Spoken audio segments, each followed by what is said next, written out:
নমস্কাৰ এই মুহূৰ্তত আহি পৰিছে ৰাতিপুৱাৰ কেইবাটাও বিগ ব্ৰেকিং নিউজ। আজি 5 এপ্ৰিল। অসমৰ লগতে ভাৰতৰ বিভিন্ন প্ৰান্তৰ পৰা এনে ধৰণৰ খবৰসমূহ নিতৌ চাবৰ কাৰণে চেনেলটো সাবস্ক্ৰাইব কৰি ভিডিঅ'টোত এটা লাইক কৰি দিব। এই মুহূৰ্তত জনাই আছো এটা ব্ৰেকিং নিউজ। ওয়াকফ সংশোধনী বিধেয়কক লৈ মহিলা সাংসদৰ বিস্ফোৰণ। মুছলমানে নামাজ পঢ়িলেও বাধা আৰোপ কৰে বিজেপি চৰকাৰে। সংবিধান উলংঘা কৰি বিজেপিয়ে আনিছে ওয়াকফ সংশোধনী বিধেয়ক। মহিলা সাংসদ ইকৰা হাছানৰ এই বিস্ফোৰক মন্তব্য।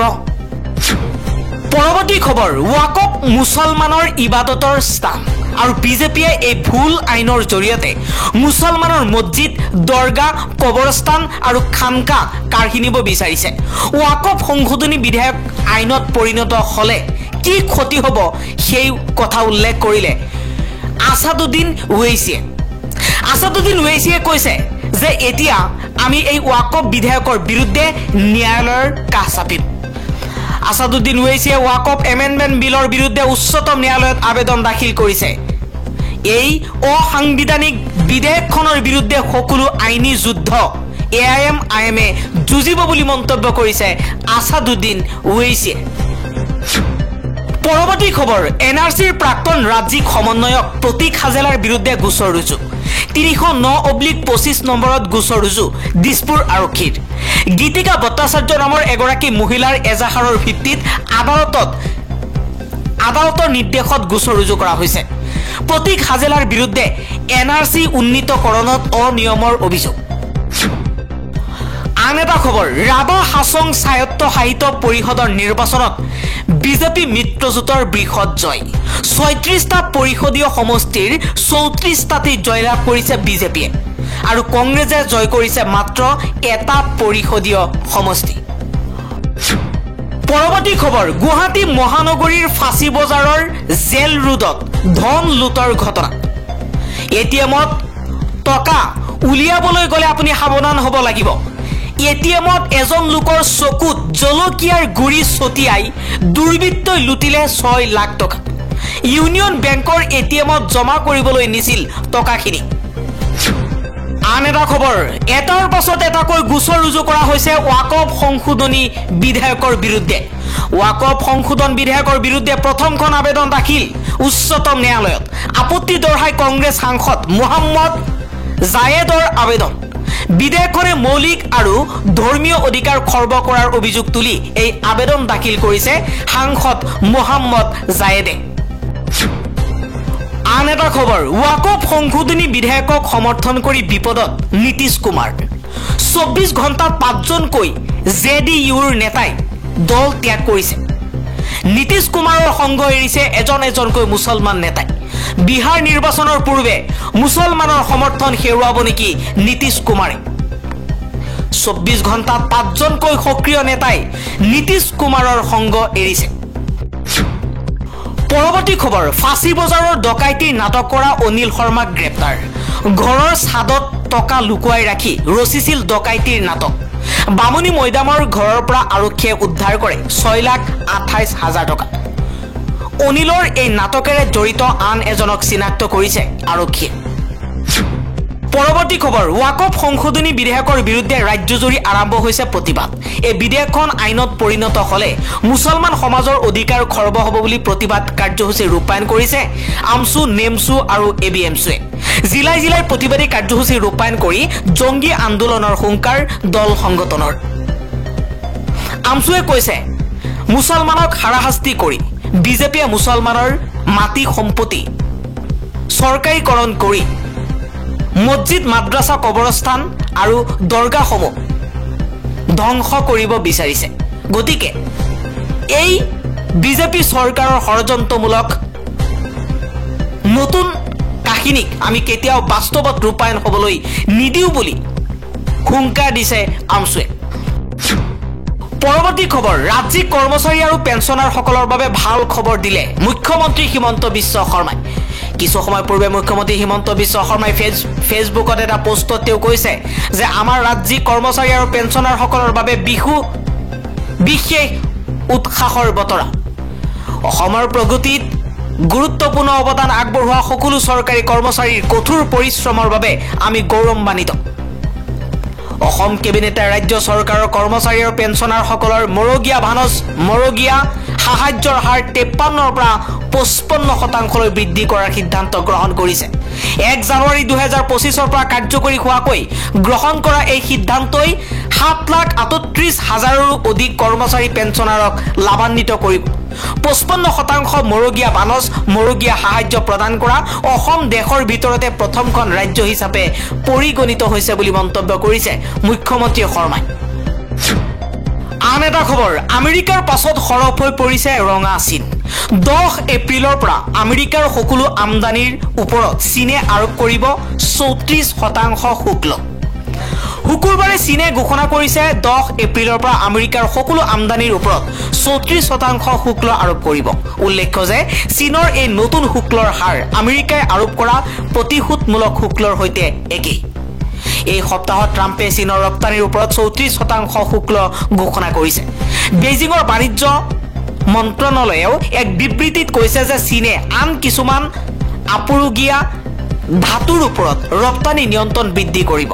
এই বিৰল ধাতুসমূহ কম্পিউটাৰ চিপ আৰু বৈদ্যুতিক বাহনৰ বেটাৰী আৰু উচ্চ প্ৰযুক্তিৰ সামগ্ৰী উৎপাদনত ব্যৱহাৰ কৰা হয়। চীন চৰকাৰে কৈছে যে তেওঁলোকৰ বাণিজ্যিক নিষেধাজ্ঞা বা ৰপ্তানি নিয়ন্ত্ৰণ তালিকাত 27টা আমেৰিকান কোম্পানী সন্নিৱিষ্ট কৰা হ'ব। তদুপৰি শুল্ক সমস্যাক লৈ বিশ্ব বাণিজ্য সংস্থাৰ ওচৰত গোচৰ ৰুজু কৰাৰ কথাও ঘোষণা কৰিছে ৰঙা চীনে। পৰৱৰ্তী খবৰ, ডোনাল্ড ট্ৰাম্পৰ শুল্ক নীতিয়ে ভাৰতত কি প্ৰভাৱ পেলাব জনালে RBIৰ প্ৰাক্তন গভৰ্ণৰ ৰঘুৰাম ৰাজনে।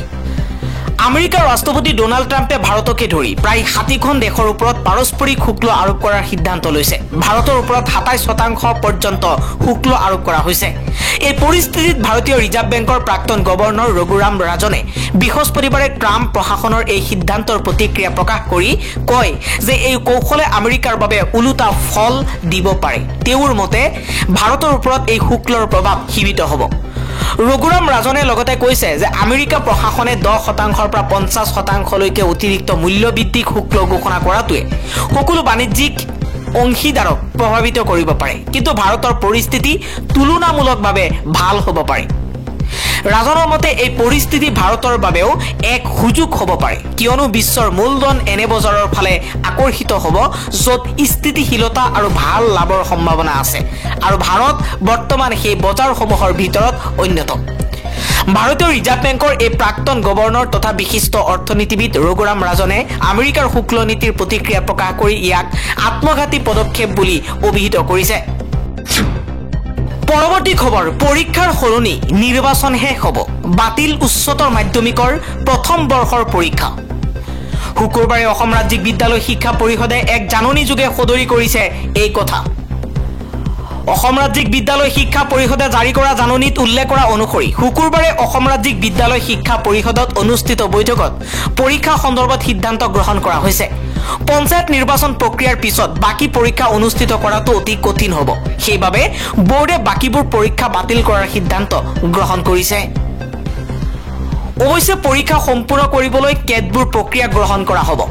মাৰ্চত প্ৰথম বৰ্ষৰ অনুষ্ঠিত বিষয়বোৰৰ পৰীক্ষাত অৱতীৰ্ণ হোৱা সকলো শিক্ষাৰ্থীক 2026 চনৰ উচ্চতৰ মাধ্যমিক চূড়ান্ত পৰীক্ষাত অৱতীৰ্ণ হ'বলৈ অনুমতি দিয়া হ'ব। ইউনিট টেষ্ট পৰীক্ষাৰ নম্বৰৰ ভিত্তিত মূল্যায়ন কৰা হ'ব বাতিল হোৱা বিষয়সমূহৰ নম্বৰ। অনুষ্ঠিত হোৱা পৰীক্ষাসমূহৰ মাৰ্কশ্বিট লাভ কৰিব ছাত্ৰ ছাত্ৰীয়ে। যদি প্ৰতিষ্ঠান বা শিক্ষাৰ্থীসকলে বাকী থকা বিষয়বোৰত নিজকে বিশ্লেষণ কৰিব বিচাৰে, তেতিয়া অধ্যয়ন আৰু অনুশীলনৰ বাবে তেওঁলোকৰ নিজ নিজ মহাবিদ্যালয়ৰ পৰা প্ৰশ্ন কাকত সংগ্ৰহ কৰিব পাৰে বুলি জনাইছে। পৰৱৰ্তী খবৰ, অসম কেবিনেট বৈঠকত লোৱা হৈছে কেইবাটাও গুৰুত্বপূৰ্ণ সিদ্ধান্ত। অসম কেবিনেট বৈঠকৰ প্ৰথম সিদ্ধান্ত, কোচ ৰাজবংশীসকলৰ বাবে ন্যায্য স্বীকৃতি। অসমৰ খিলঞ্জীয়া সম্প্ৰদায় কোচ ৰাজবংশীসকল বিদেশীৰ অপমান লৈ থকা কোচ ৰাজবংশীসকলৰ কাষত অসম চৰকাৰ থিয় হৈ বিদেশী ন্যায়াধিকৰণত চলি থকা কোচ ৰাজবংশী লোকৰ গোচৰ তাৎকালীনভাৱে প্ৰত্যাহাৰ কৰা হ'ব। ইয়াৰ বাবে উপকৃত হ'ব 18,000তকৈও অধিক কোচ ৰাজবংশী লোক। কেবিনেটৰ আন এটা সিদ্ধান্ত স্বাস্থ্য সুৰক্ষা নিশ্চিতকৰণ বিনামূলীয়া ঔষধ কেবিনেটৰ দ্বাৰা বিনামূলীয়া ঔষধ সেৱাৰ বাবে ৰাজ্য চৰকাৰৰ বাজেটৰ অধীনত 190 কোটি টকাৰ অনুমোদন জনসাধাৰণৰ বাবে স্বাস্থ্য সেৱা ব্যয় যথেষ্ট পৰিমাণে হ্ৰাস কৰিব কেবিনেটৰ আন এটা সিদ্ধান্ত মানৱ সৰবৰাহ আৰু ডাইনী হত্যা ৰোধৰ নতুন নীতি কেবিনেটৰ দ্বাৰা অসমত মানৱ সৰবৰাহ আৰু ডাইনী হত্যা সমাপ্তিৰ বাবে এক ৰাজ্যিক নীতি জাৰি কৰাৰ প্ৰস্তাৱত অনুমোদন মহিলা আৰু শিশু উন্নয়ন বিভাগ এই নীতিৰ বাবে সমন্বয়কাৰী বিভাগ হিচাপে বিবেচিত হ'ব ইয়াৰ লক্ষ্য হৈছে মানৱ সৰবৰাহ আৰু ডাইনী হত্যা প্ৰতিহত কৰা তথা যুঁজ দিয়াৰ লগতে ভুক্তভোগীসকলক সুৰক্ষা তথা সহায় আগবঢ়োৱা কেবিনেটৰ আন এটা সিদ্ধান্ত জলবায়ু পৰিৱৰ্তন হ্ৰাসৰ পদক্ষেপ ৰাজ্যিক কেবিনেটে নগৰ অঞ্চলত জলবায়ু কেন্দ্ৰিক কাৰ্যকলাপ বৃদ্ধি কৰিবলৈ আৰু নীতিগত হস্তক্ষেপৰ পৰামৰ্শ আৰু কাৰ্যকৰীকৰণৰ বাবে অসম নগৰ জলবায়ু কেন্দ্ৰ স্থাপনত অনুমোদন জনাইছে কেবিনেটৰ আন এটা সিদ্ধান্ত নাৰী শক্তি সবলীকৰণ জাগিৰোডত কৰ্মৰত মহিলাৰ হোষ্টেল প্ৰায় 1000 কৰ্মৰত মহিলাৰ বাবে আনুমানিক 142 কোটি টকা ব্যয়েৰে জাগিৰোডত এক অত্যাধুনিক হোষ্টেল নিৰ্মাণত প্ৰশাসনিক অনুমোদন চাহ জনগোষ্ঠীৰ স্বাৰ্থ সুৰক্ষিতকৰণ 750 কোটি টকা ব্যয়েৰে 500 চাহ বাগিচাত নিৰ্মাণ কৰা মহাপ্ৰভু জগন্নাথ সামূহিক ভৱন তথা দক্ষতা কেন্দ্ৰৰ তত্ত্বাৱধান আৰু সঠিক কাৰ্যকলাপ সুনিশ্চিতকৰণৰ বাবে এখন ব্যৱস্থাপনা সমিতি গঠন কৰা হ'ব মাননীয় বিধায়কৰ অধ্যক্ষতাৰে অন্যান্য অংশীদাৰসকলৰ দ্বাৰা এই সমিতিখন গঠন কৰা হ'ব এই সামূহিক ভৱন আৰু দক্ষতা কেন্দ্ৰসমূহে চাহ বাগিচাৰ যুৱক যুৱতীসকলক দক্ষ কৰাত আৰু বিভিন্ন সামূহিক কাৰ্যসূচী ৰূপায়ণত এক গুৰুত্বপূৰ্ণ ভূমিকা পালন কৰি আহিছে কেবিনেটৰ আন এটা সিদ্ধান্ত ঐতিহ্য আৰু বিকাশৰ উৎসাহী খবৰ অসমীয়া আৰু আন ভাষাৰ প্ৰচাৰ অহা বহাগৰ পহিলা দিনটোৰ পৰা সকলো চৰকাৰী নিৰ্দেশনা আৰু কাৰ্যালয় স্মাৰক পত্ৰ আদি অসমীয়া আৰু ইংৰাজী দুয়োটা ভাষাতে জাৰি কৰাত কেবিনেটৰ অনুমোদন অৱশ্যে বৰাক উপত্যকাত ইংৰাজী আৰু অসমীয়াৰ লগতে বাংলা ভাষাও ব্যৱহাৰ কৰা হ'ব আৰু বিটিআৰত ইংৰাজী আৰু অসমীয়াৰ উপৰিও বড়ো ভাষা ব্যৱহাৰ কৰা হ'ব ন্যায়াধীশ বিপ্লৱ শৰ্মা সমিতিৰ পৰামৰ্শ অনুসৰি এই সিদ্ধান্ত গ্ৰহণ আৰম্ভণিতে বিভাগসমূহক অনুবাদৰ বাবে ভাষিনী এপ ব্যৱহাৰ কৰিবলৈ পৰামৰ্শ প্ৰদান কেবিনেটৰ আন এটা ডাঙৰ খবৰ বান প্ৰশমনত স্থানীয় লোকক অন্তৰ্ভুক্তকৰণ বান নিৰীক্ষণ আৰু প্ৰশমন কাৰ্যকলাপৰ বাবে এক সম্পূৰ্ণ চৰকাৰী দৃষ্টিভংগী কাৰ্যকৰীকৰণৰ বাবে কেবিনেটে স্থানীয় মথাউৰি নিৰীক্ষণ আৰু বান প্ৰস্তুতি সমিতি গঠনৰ বাবে অনুমোদন জনাইছে এই সমিতি জিলা আৰু সমজিলা পৰ্যায়ত গঠন কৰা হ'ব সমিতিসমূহত জলসম্পদ বিভাগৰ বিষয়া আৰু 10 পৰা 15 গৰাকী এই ক্ষেত্ৰৰ বিশেষ দক্ষতা সম্পূৰ্ণ স্বেচ্ছাসেৱক অন্তৰ্ভুক্ত থাকিব স্বেচ্ছাসেৱকসকলক উপযুক্ত সামগ্ৰী যেনে ৰেইনকোট গামবুট আৰু টৰ্চ লাইট আদি প্ৰদান কৰা হ'ব সমিতিসমূহে স্থানীয় কৰ্তৃপক্ষৰ সৈতে সকলো সময়তে মথাউৰি নিৰীক্ষণ কৰিব